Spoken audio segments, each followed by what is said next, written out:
lahat, magandang hapon po. Lunes, November 18, this is our healthy reading 027. Balik muna tayo sa routine natin sa card read kasi yung mga suki ho natin, gusto naman po malaman kung ano yung effect after ni Pepito. At nagpapasalamat po tayo, di ba, na hindi siya naging katulad ni Yolanda na napigilan kahit papaano, 'di ba? So napatunayan pa rin po na marami pa din pala, no, yung marunong magdasal at malakas pa rin ang tiwala sa Diyos. Tapusin ko muna ito. Ay, kaetsos, ang dami. Una, ay isa lang. At ito, 'di ba? Lumabas, this is the Queen of Cups and yung health sign nito ay hawak ng water, 'di ba? Cancer, Scorpio, and Pisces. So, kakatapos lang ng bagyo, 'di ba? Kaya siguro lumabas ito, water sign. Sinasabi, allow healing of love and nurture. So, ibig sabihin nito, may healing period talaga kasi kapag nagkaroon ng baha, may mga gamit na nasisira, may mga pagkain na nasasayang, may mga alaga tayo. Lalong-lalo na siguro yung mga palayan, 'di ba? Na pinaghirapan. Hindi ko kasi kabisado kung ano yung merong mga negosyo sa Luzon, but most of the time kung meron ka mang livestock, meron kang palayan, meron kang mga vegetable farm, sayang kapag nabahaan. Kasi yung iba, sa pagkakaalam ko, may utang pa sa fertilizer, yung iba may utang pa sa labor ng tauhan nila. Hindi naman kasi lahat ng farmers or yung owner ng farms is kasing yaman ng iba. Yung iba kasi magaling lang talaga mag-rolling ng pera nila. Pero kapag dinaanan kasi ng ganito, kahit gaano ka pa siguro ka galing sa strategy ng pag-rolling ng finances mo, magkakaroon ka talaga ng isang malaking jump off sa budget, 'di ba? Sa paglilinis pa lang, 'di ba? Ang dami, magsasayang na naman ng oras, magsisimula naman from scratch.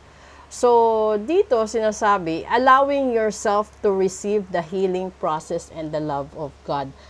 And ito na yon. Wala na tayong magagawa, pero ang mahalaga, walang maraming buhay na nabuwis.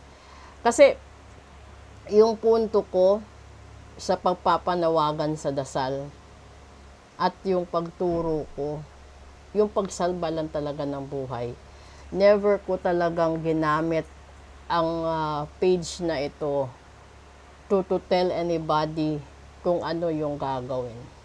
Yung kahit sino sigurong tao, no?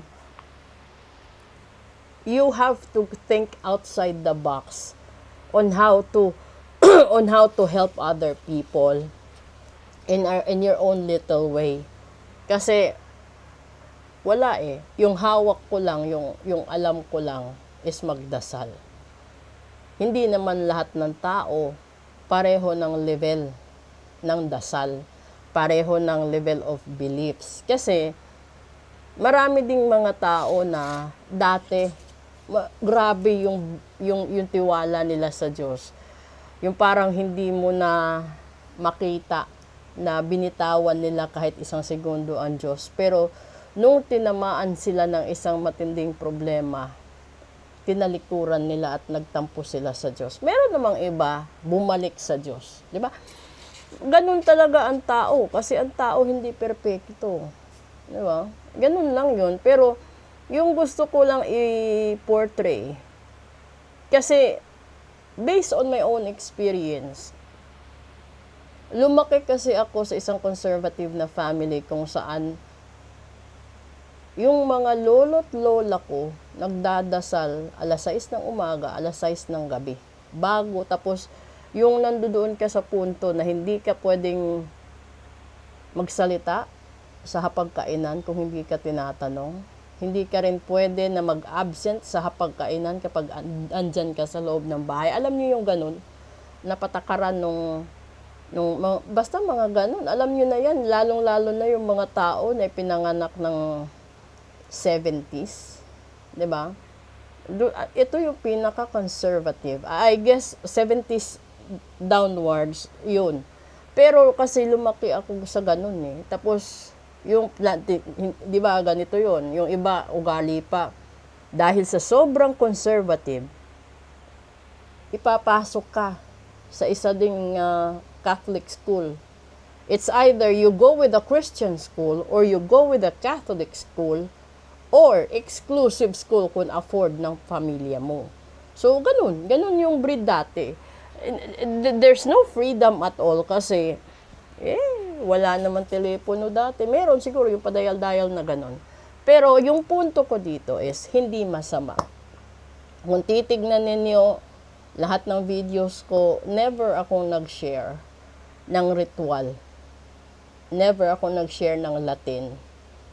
Kasi hindi po pwede. No? If you have the Bible itself, you have to read the Bible. It might be NIV, King James, kung ano man yung Bible. When it comes to Muslim, they have their own Quran. And with the Buddhist itself, I forgot the name of their own book, but they have that base as well. Lalo na yung mga Tibetans, di ba? The monks, they have their own book. So, kung ano man yung relihiyon mo, kung ano man ang tawag sa Biblia ninyo, no?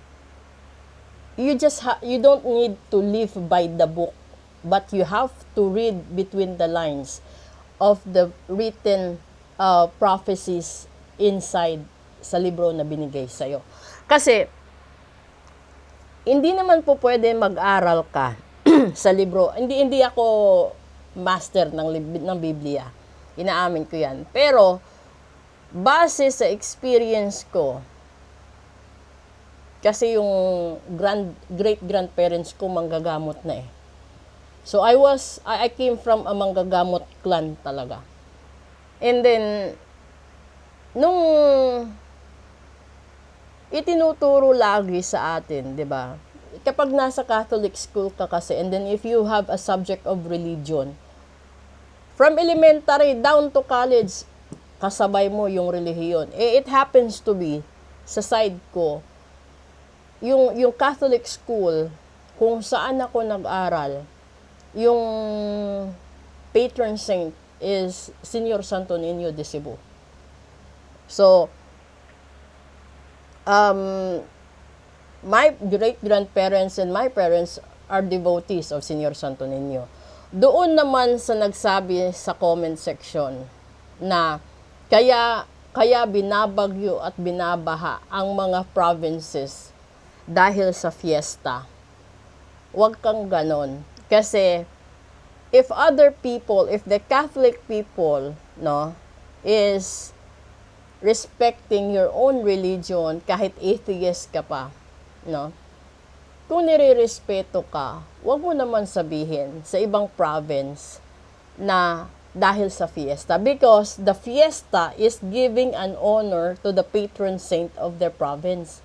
So, for example, the Iloilo. Iloilo is, they do have this Sinulog, they have the Candelaria, and others, together with Cebu. Cebu has Sinulog, and other provinces, yung mga common, no? And then, yung Leyte, yung Samar, they have the Santo Niño Palaboy, and other Senior San Vicente. What else? Basta ang daming patron saint. So, kung hindi mo kayang respetuhin ang fiesta, huwag ka na lang magsalita.